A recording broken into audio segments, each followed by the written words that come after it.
Manos arriba, amigo. Aquí no es tu barrio. Rugió una voz, atravesando el silencio de la noche como una espada helada. Antonio, sumido en sus pensamientos sobre la calidez del hogar y el aroma de la cena que ya debería estar esperándolo, ni siquiera levantó la cabeza. El agudo grito de las sirenas, cortante como una hoja, rasgó el resto de la tranquilidad que lo envolvía como una suave manta. Un coche de policía, negro y brillante, frenó bruscamente a unos metros de él. Los neumáticos chirriaron sobre el asfalto caliente, dejando tras de sí un hedor a goma quemada. Dos oficiales, jóvenes, fuertes y llenos de energía, saltaron del vehículo. Sus ojos, fríos y penetrantes como los de un depredador, se posaron instantáneamente en él, atravesándolo con la mirada. Lo más interesante viene ahora. Déjanos un comentario con la ciudad o el país desde donde nos escuchas. Y no olvides suscribirte y dejar un like. Muchísimas gracias por tu apoyo. Que disfrutes la música. Manos arriba, amigo. Aquí no es tu barrio. Repitió la misma voz, perteneciente a un oficial alto con una mandíbula cuadrada que parecía esculpida en piedra y un tono burlón que no presagiaba nada bueno.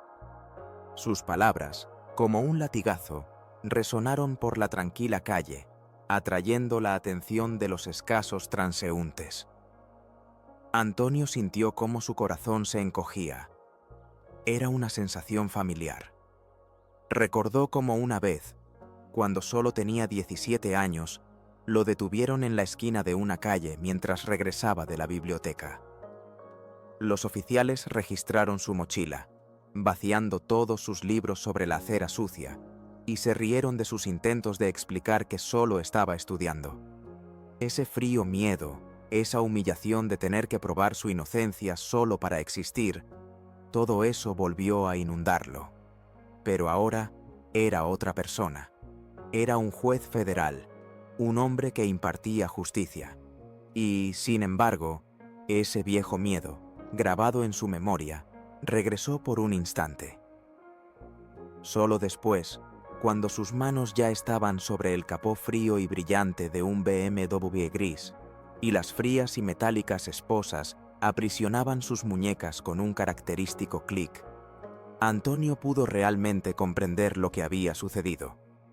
Solo ahora, a través del velo del shock, escuchó la risa despreocupada de los niños en el parque, que continuaban jugando, sin entender qué pasaba con el tío de la camisa arrugada. Sus voces alegres, llenas de felicidad, parecían un disonante contraste con lo que sucedía. Solo ahora recordó el mensaje de su única hija, Clara, que no había tenido tiempo de leer. «Papá, ¿ya vienes? Mi unicornio casi está listo».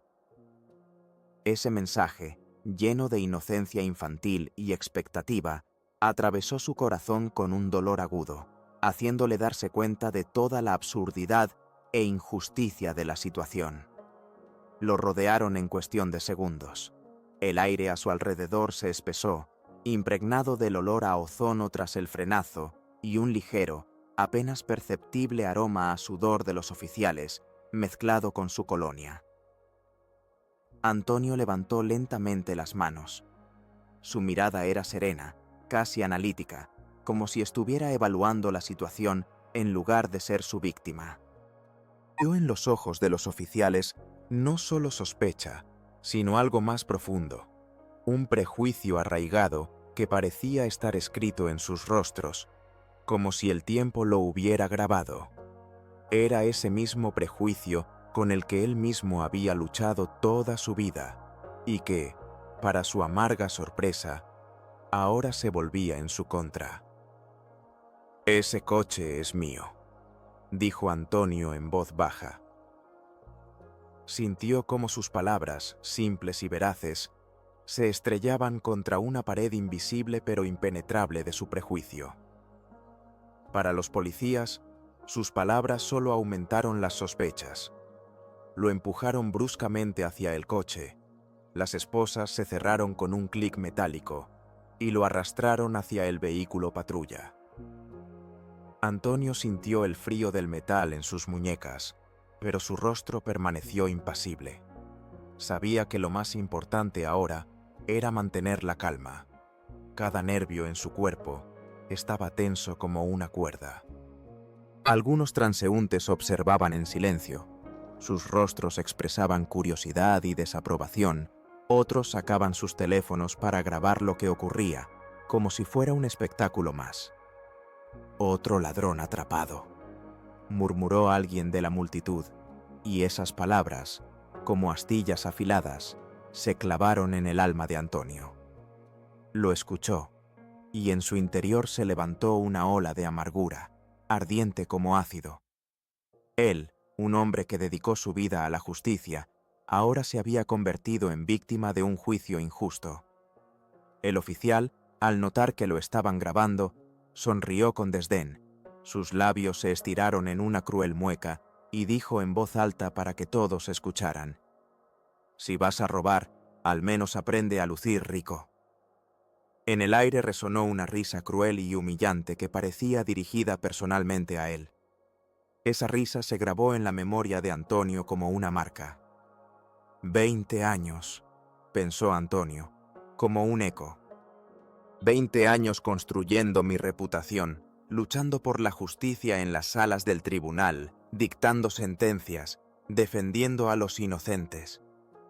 Y ahora, con una sola mirada, una camisa arrugada, y soy de nuevo el mismo chico al que detienen en la calle sin razón. Mi toga, mi autoridad, todo se ha desvanecido en un instante. No ven a un juez, ven un estereotipo, un conjunto de prejuicios que ellos mismos han creado. Sentía cómo la ira se alzaba dentro de él, pero la reprimió, sabiendo que en ese momento no serviría de nada. La celda de detención olía a sudor, metal oxidado y algo indefinidamente ácido. Un viejo ventilador chirriante giraba perezosamente en el techo, emitiendo un sonido monótono y molesto. Al fondo de la sala, el teniente Almeida, un veterano con el ceño fruncido, surcado por profundas arrugas y cero paciencia, observaba lo que sucedía desde su silla giratoria. Su rostro parecía esculpido en piedra, reflejando años de servicio llenos de cinismo y cansancio. Almeida había creído alguna vez en la justicia, en los ideales, pero los años de rutina, los casos interminables y el constante enfrentamiento con la bajeza humana lo habían vuelto insensible e indiferente. Recordaba cómo su esposa le había dicho una vez que se había vuelto diferente, que sus ojos se habían apagado, y eso lo había quebrado. Veía en cada detenido solo un número más en el informe, un problema más que había que resolver rápidamente y que le robaba su tiempo precioso. ¿Otro por intento de robo?, preguntó Almeida sin levantar la vista de los papeles. Sí, señor. Dice que es su coche, pero no tiene documentos, respondió uno de los agentes, el mismo de mandíbula cuadrada, conteniendo una sonrisa. ¿Y el acento?, inquirió Almeida, finalmente levantando la mirada. Latinoamericano, muy marcado, respondió el agente, con un leve desdén en la voz. El teniente levantó una ceja. Sus labios se torcieron en una sonrisa burlona. Entonces, probablemente esté mintiendo. En su voz no había ni una sombra de duda, solo una convicción arraigada. Antonio, aún con las manos esposadas, fue sentado en una silla frente a ellos. Nadie le ofreció agua, nadie le explicó sus derechos. Solo miradas sospechosas que parecían penetrar en su alma, tratando de encontrar confirmación a sus juicios sesgados. Antonio sentía cómo su dignidad intentaba ser pisoteada lenta, pero inexorablemente. «¡Nombre!», ordenó el teniente. Su tono era agudo, no tolerante a objeciones. «Antonio Herrera», respondió Antonio. Dentro de él, una tormenta hervía, pero se obligaba a mantenerse tranquilo. Sentía cómo su orgullo, su trabajo de años, su estatus, todo intentaba ser borrado de un solo golpe. Recordó las palabras de su mentor, el viejo juez Ricardo. En la sala del tribunal, tu principal arma es tu calma y tu lógica. Las emociones son el enemigo. Se aferró a esas palabras como a un salvavidas. ¿Profesión?, continuó Almeida, con un tono claramente burlón. Juez federal, respondió Antonio. Observaba la reacción de los oficiales, como si los estudiara en la sala del tribunal, analizando cada movimiento, cada tic nervioso. En la sala estalló una risa. Uno de los policías, el mismo que dejó caer una taza de café, que se estrelló ruidosamente contra el suelo, exclamó: «Este tipo definitivamente ha fumado algo». La risa se intensificó. Algunos oficiales incluso se agarraban el vientre. Almeida sonrió, pero no por diversión, sino por desprecio. «¿Tú, juez federal? Mira cómo estás vestido. ¿Y qué haces en este barrio? ¿Comprando un yate?». La risa llenó nuevamente el aire, esta vez aún más cruel, más humillante. Antonio sintió cómo una ola de rabia se alzaba dentro de él. Él recordó cómo, de niño, cuando solo tenía 10 años, su padre, un simple trabajador, fue despedido injustamente debido a los prejuicios de su jefe. Entonces, era demasiado pequeño para hacer algo, pero se prometió a sí mismo que nunca permitiría que la injusticia triunfara. Ahora, sentado con las manos esposadas, sentía la misma ira impotente, pero ahora tenía herramientas para luchar. «Debo hacer una llamada, es mi derecho», insistió Antonio. Su voz se volvió un poco más firme. El teniente Almeida desestimó la solicitud sin levantar la vista. «Aquí no es un tribunal, señor juez. Aquí mandamos nosotros». Su voz estaba llena de autoridad descarada. Antonio se inclinó lentamente hacia adelante, su mirada fija en Almeida, atravesándolo con su mirada. «Teniente, entiendo que está siguiendo el protocolo, pero también sé que el protocolo exige la verificación de identidad. No me ofreció agua, no explicó mis derechos y ni siquiera se dignó a mirar mi licencia de conducir, que por cierto está en mi billetera, en el bolsillo trasero de mis pantalones». Hizo una pausa, dejando que las palabras flotaran en el aire. «Estoy dispuesto a cooperar, pero insisto en que se respeten mis derechos. Es en su propio interés». Almeida levantó la vista. Su expresión mostraba irritación. «No nos enseñes a trabajar, amigo. Sabemos lo que hacemos». «Quizás lo sepan», respondió Antonio con calma. «Pero ahora mismo están violando varias leyes federales.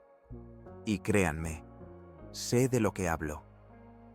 Dejó que esas palabras flotaran en el aire, como una amenaza invisible. La habitación se volvió más silenciosa, las risas se apagaron, y solo el zumbido del ventilador interrumpía el pesado silencio. Antonio permanecía en silencio, observando cada movimiento, cada palabra de los oficiales, no por miedo, sino por estrategia. Sabía que cada minuto que pasaba, sin que lo escucharan, jugaba a su favor.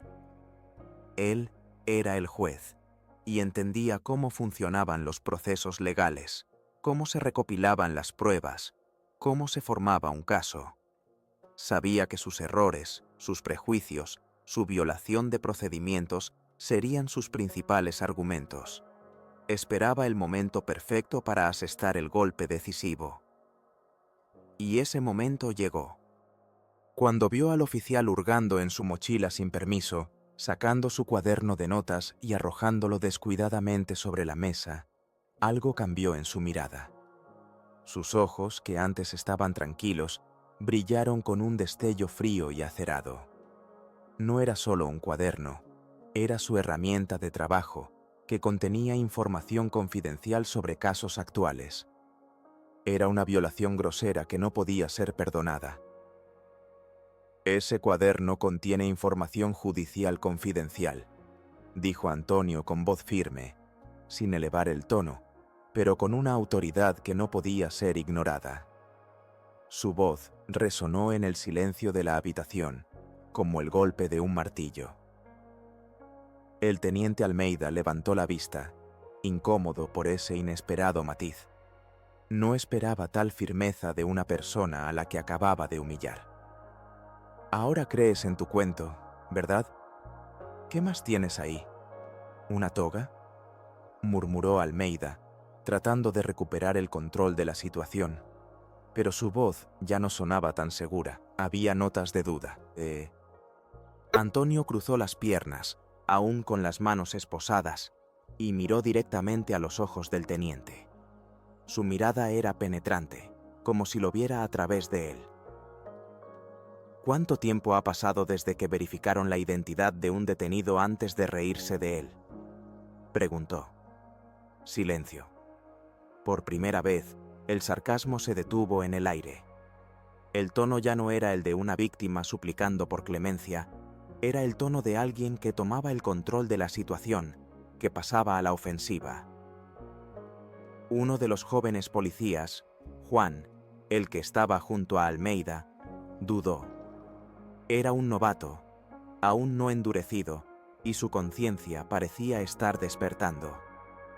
Una chispa de duda apareció en sus ojos, y su rostro palideció. «Teniente, tal vez deberíamos verificar si dice la verdad», pronunció Juan en voz baja, apenas audible. Pero Almeida lo fulminó con la mirada, llena de furia. «¿Y si le creemos? Y resulta ser un estafador con un complejo de grandeza». «No serás tú quien me haga quedar como un idiota frente al comandante». Su voz estaba llena de rabia, pero ya se escuchaban notas de miedo en ella. Antonio respiró hondo, organizando sus pensamientos. Sabía que era el momento de dar el golpe decisivo. 5 minutos, pensó. Eso debería ser suficiente para que se den cuenta de lo que les espera. No solo estoy amenazando, estoy advirtiendo, y sé que temen las consecuencias más que reconocer su error. «Tienen exactamente 5 minutos para verificar mi nombre», dijo Antonio. Su voz era clara y medida, como un metrónomo contando los últimos segundos. «Si después de esto continúan negándome mis derechos, se convertirán en sujetos de una demanda federal, no por sesgo, sino por negligencia intencionada. Yo, el juez federal Antonio Herrera, se los garantizo». La risa se detuvo por completo. Las miradas comenzaron a cruzarse entre los oficiales, llenas de inquietud y miedo. Esa frase, demanda federal, tenía un peso diferente, viniendo de los labios de este hombre. No sonaba como una amenaza vacía, sonaba como un reloj que acababa de comenzar su cuenta regresiva. Y por primera vez comenzaron a sentir que, quizás, solo quizás, se habían equivocado de oponente. La tensión colgaba en el aire. Cada oficial sentía el frío helado del miedo que les atravesaba hasta los huesos. El joven oficial, Juan, que hasta ese momento había dudado, fue el primero en moverse. Su rostro estaba pálido, sus manos temblaban ligeramente. Se acercó a la computadora con cierta inquietud y comenzó a teclear el nombre. Antonio Herrera.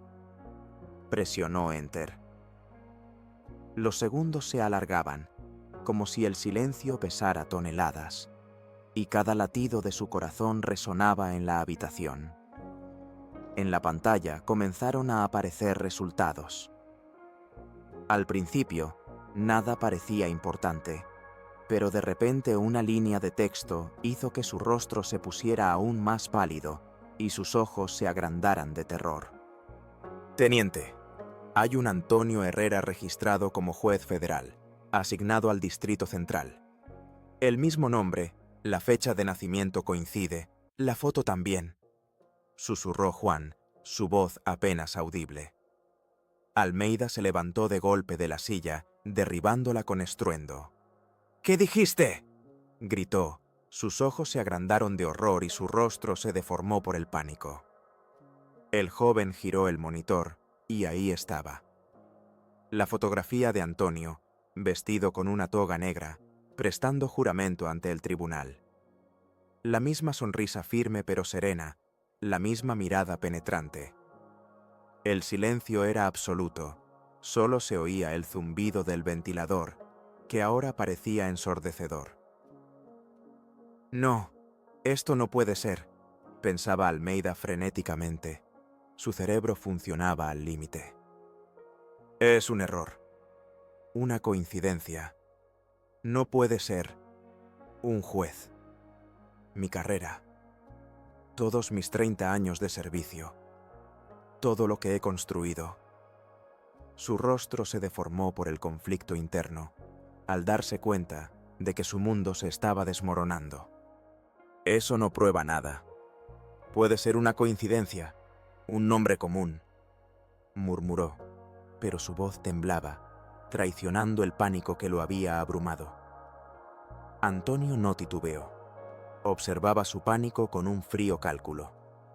«En el bolsillo lateral de mi mochila hay una tarjeta de crédito con holograma y mi pase para el edificio del tribunal.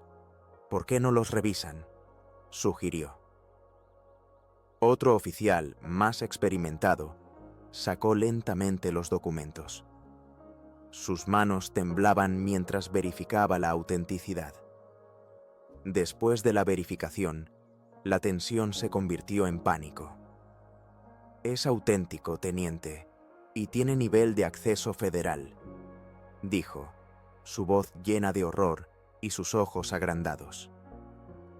Uno de los oficiales más burlones, el que se había reído más fuerte, se apoyó contra la pared, como si le faltara el aire.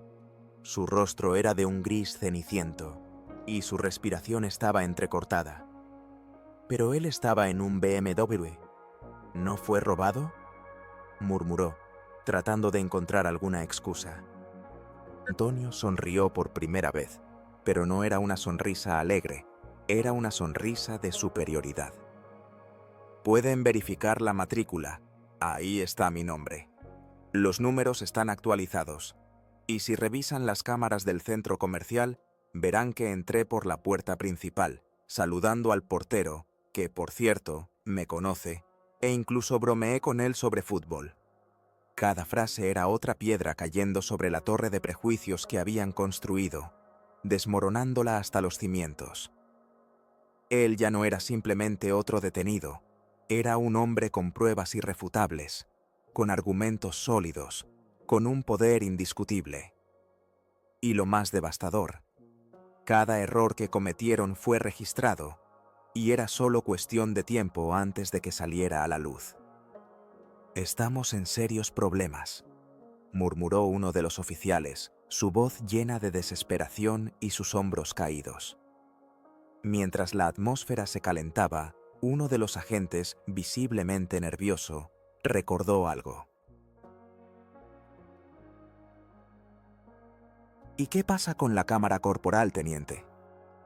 «No estaba activa durante la detención», dijo en voz baja, su voz temblando. Almeida frunció el ceño. Sus ojos se movían, tratando de encontrar una salida. «No hay necesidad de verificar eso ahora», respondió bruscamente, intentando deshacerse del tema. Pero ya era demasiado tarde.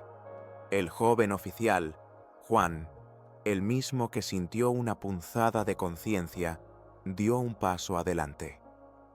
Su corazón latía con fuerza, pero sabía que era su única oportunidad de hacer lo correcto, incluso si eso le costaba la carrera. Conectó la cámara al sistema. «Juan, ¿qué estás haciendo?», susurró Almeida, sus ojos entrecerrados. «Debemos hacerlo, teniente. Es protocolo», respondió Juan, su voz temblando, pero no retrocedió.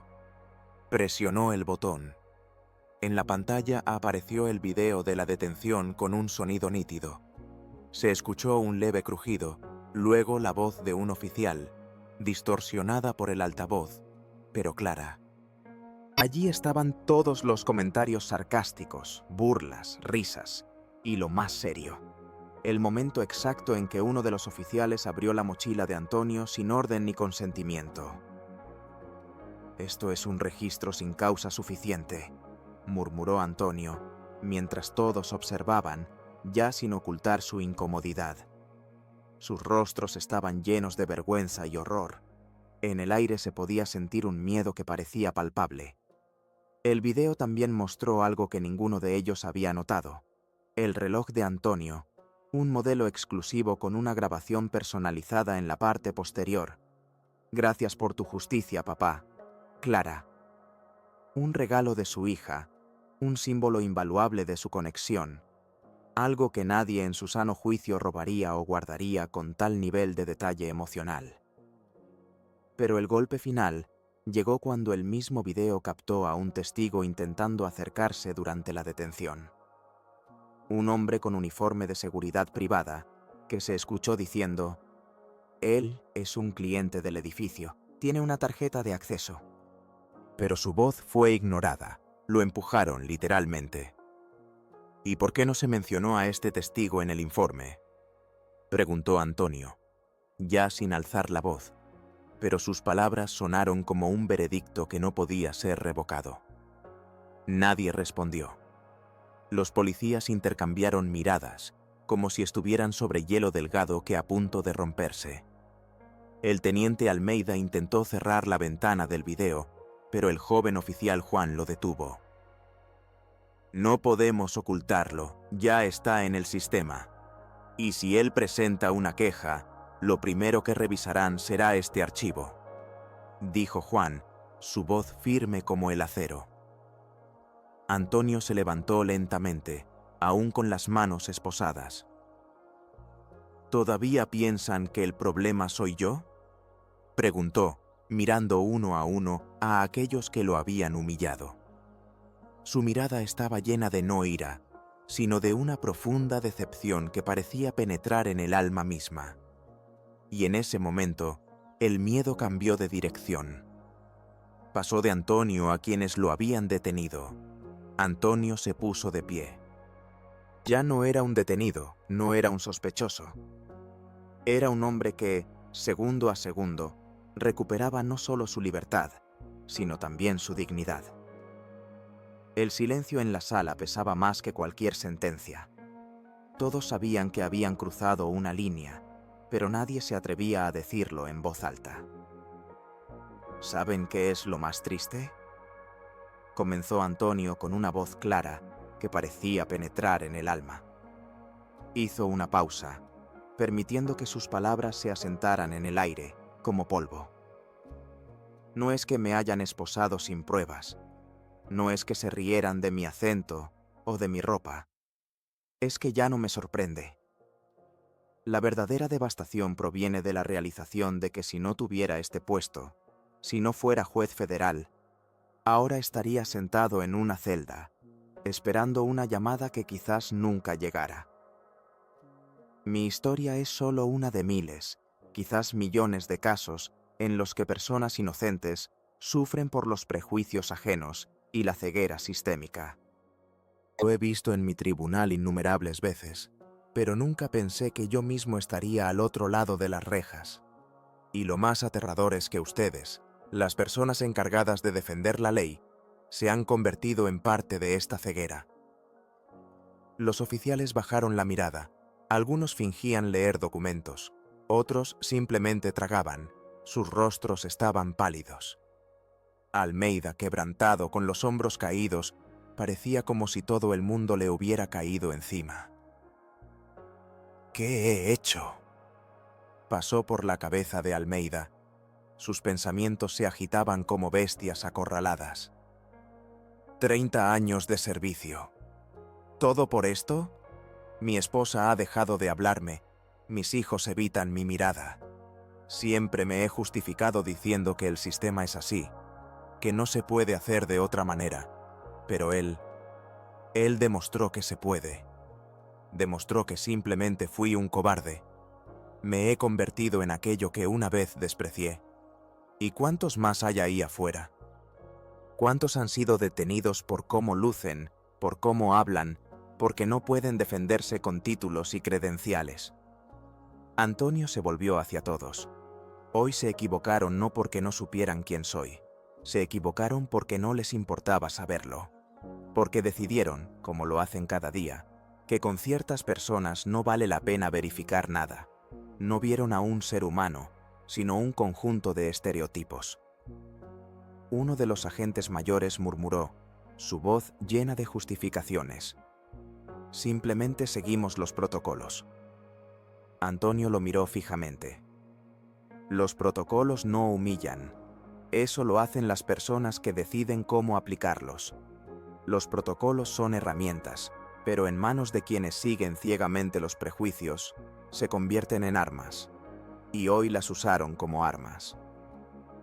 Luego se dirigió hacia la salida, aún con las esposas puestas. Un joven oficial, Juan, el mismo que activó la cámara, se acercó y, temblando, le quitó las esposas. «Lo siento, señor Herrera», susurró Juan, sus ojos llenos de sincero arrepentimiento y su rostro expresando un profundo dolor. Antonio no respondió, solo lo miró a los ojos, no con odio, sino con una profunda decepción. Y en ese gesto estaba el verdadero veredicto, que dejó en el alma del joven oficial una huella profunda e imborrable.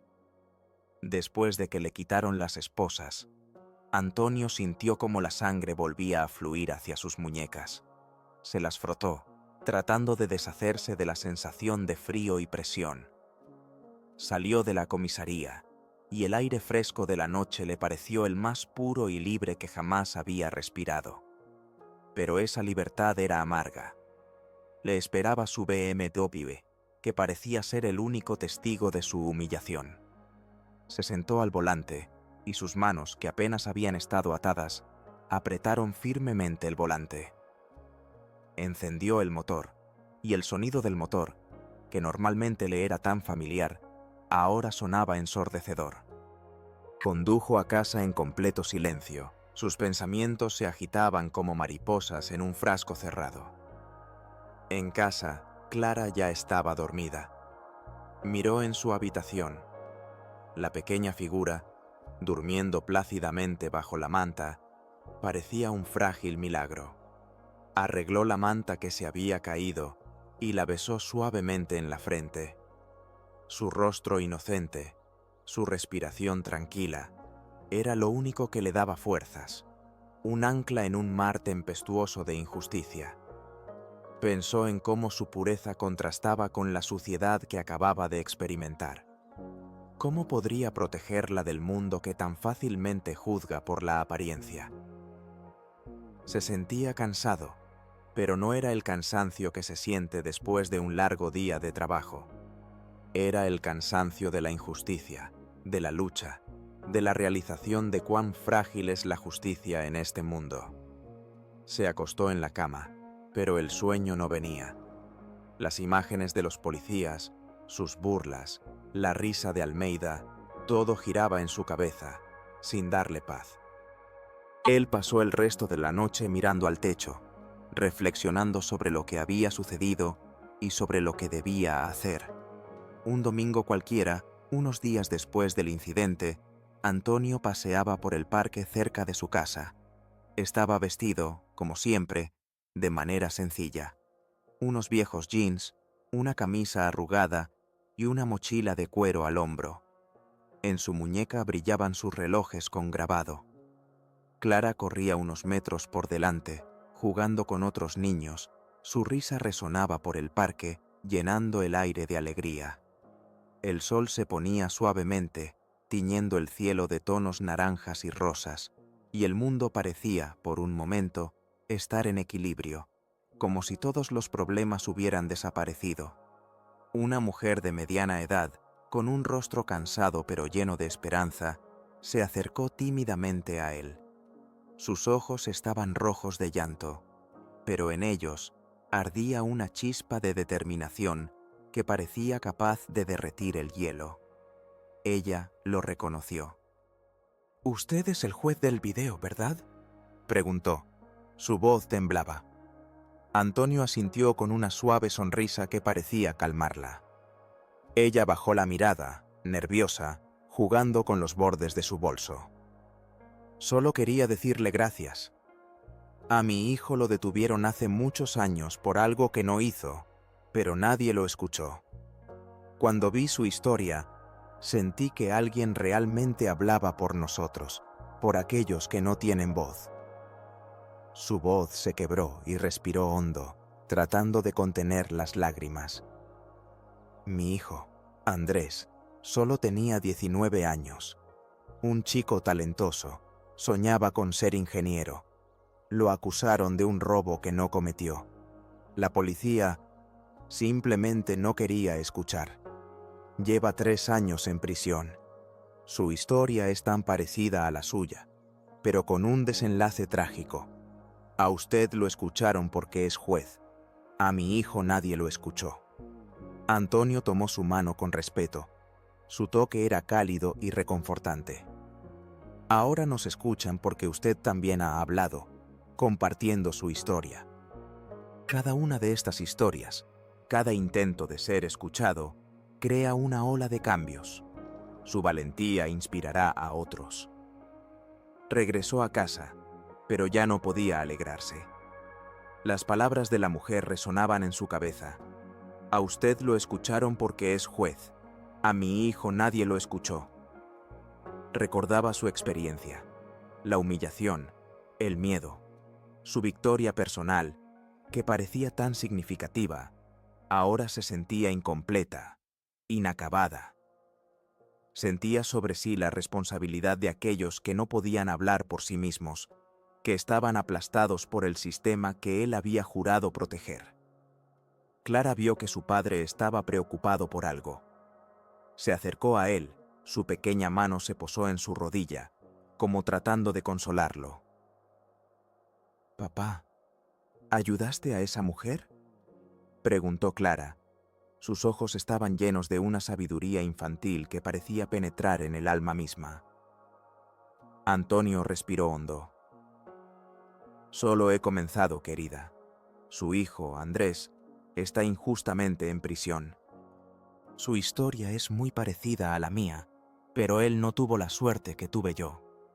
Debo ayudarlo, para que su historia no se repita, para que no lo rompan». Clara lo abrazó con fuerza. «Sé que puedes, papá. Tú eres juez». Esta conversación sentó las bases para el siguiente paso de Antonio. Se dio cuenta de que su lucha no había terminado. Apenas comenzaba.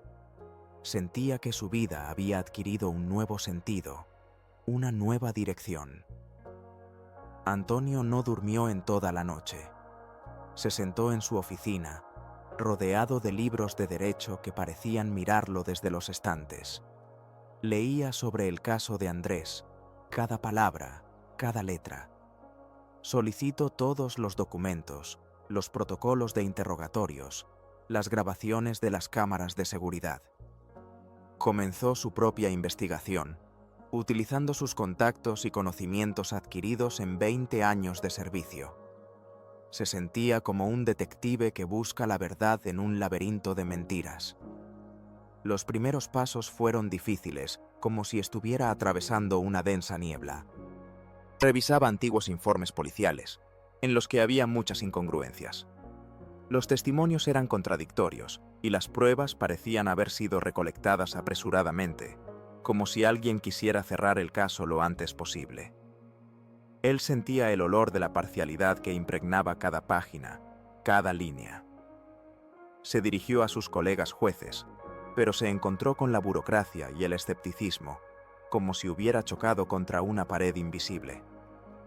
«Antonio, eres juez federal. No nos metemos en asuntos de la policía. No es nuestro trabajo», le dijo uno de sus viejos conocidos, el juez Martín, acariciando su barba canosa, que parecía simbolizar su conservadurismo.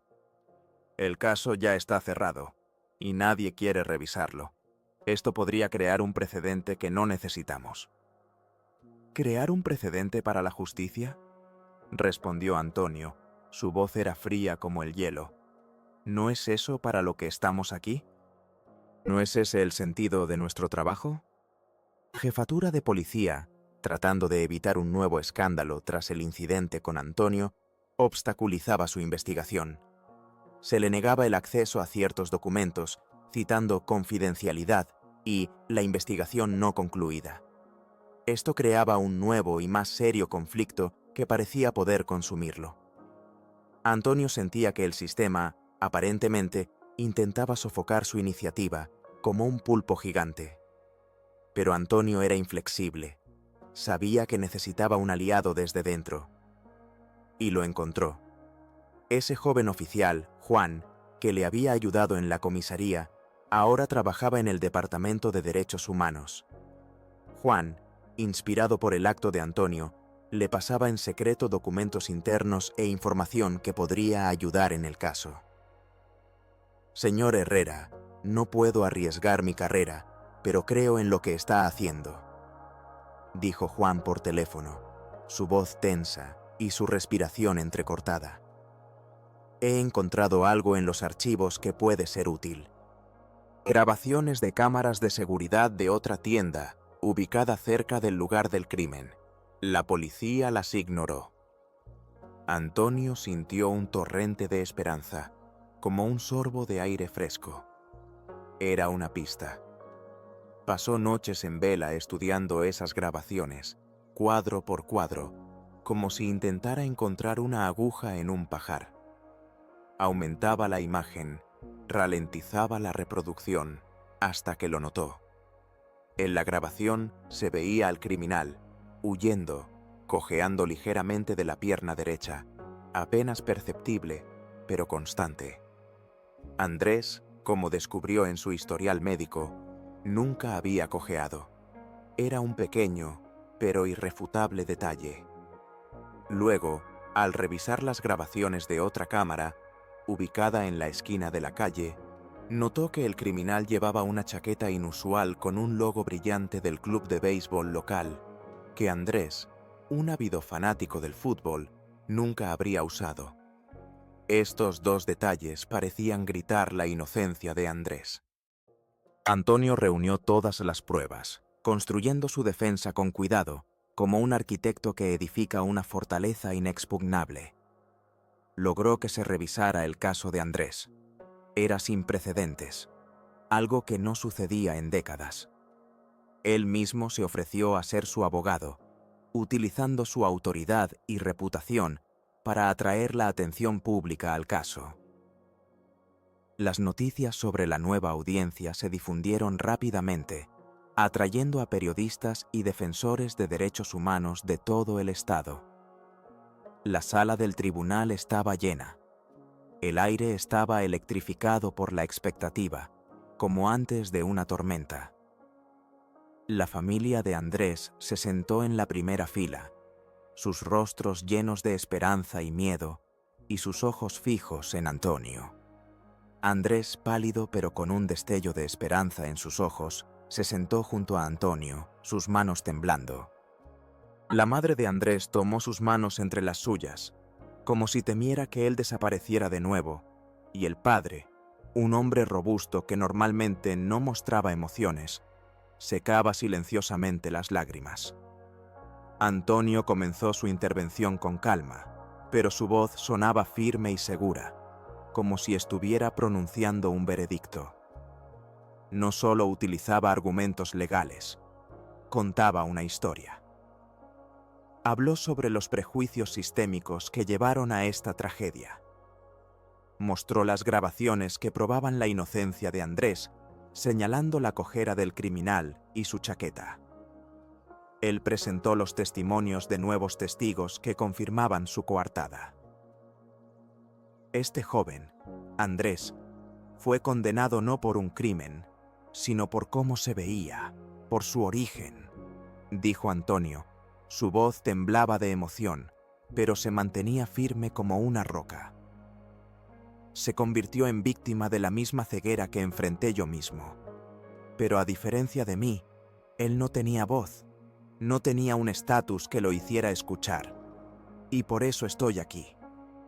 Para ser su voz. Para mostrar que la justicia no debe depender del color de la piel o de la posición social. El fiscal, un hombre mayor con aspecto cansado, intentó interrumpirlo. Su señoría, la defensa se está alejando del asunto. En absoluto, su señoría, respondió Antonio, volviéndose hacia el juez. La esencia de este caso radica precisamente en el sesgo que llevó a una acusación injusta. Estoy mostrando cuán fácilmente el sistema puede equivocarse cuando se guía por prejuicios y no por hechos. El juez, que había estado escuchando atentamente, asintió. Continúe, señor Herrera. Antonio prosiguió, hablando del dolor de la familia de Andrés, de los años perdidos de su vida, de los sueños destruidos. En la sala del tribunal reinaba un silencio absoluto. El juez que llevaba el caso escuchaba con atención, su rostro era serio y sus ojos no se apartaban de Antonio. Los periodistas tomaban notas frenéticamente de cada palabra. Los jurados, muchos de los cuales eran personas mayores, escuchaban atentamente. Sus rostros expresaban compasión e indignación. Algunos asentían con la cabeza, otros fruncían el ceño, conscientes del peso del error. En ese momento, en la última fila, estaba el teniente Almeida. Su rostro era de un gris ceniciento y su mirada estaba fija en Antonio. Cada palabra pronunciada por el juez le golpeaba como un martillo sobre un yunque. Veía cómo se desmoronaba su cinismo, cómo se exponía su propia ceguera. Recordó las palabras de su esposa, quien hace muchos años le dijo: «Te has convertido en otra persona, Robert. Tus ojos se han apagado». Entonces, él se había desentendido, pero ahora comprendía que ella tenía razón. Se veía a sí mismo en el espejo, un hombre cansado y amargado que había perdido la fe en la justicia. Sentía cómo la vergüenza le quemaba por dentro y deseaba desaparecer, disolverse en el aire. La resolución llegó rápidamente. Las pruebas eran irrefutables. Antonio logró la absolución de Andrés. No fue solo una victoria legal, sino simbólica. Mostró que el sistema puede cambiar, que incluso los prejuicios más arraigados pueden ser superados. Andrés salió en libertad. Su madre corrió hacia él, abrazándolo con fuerza.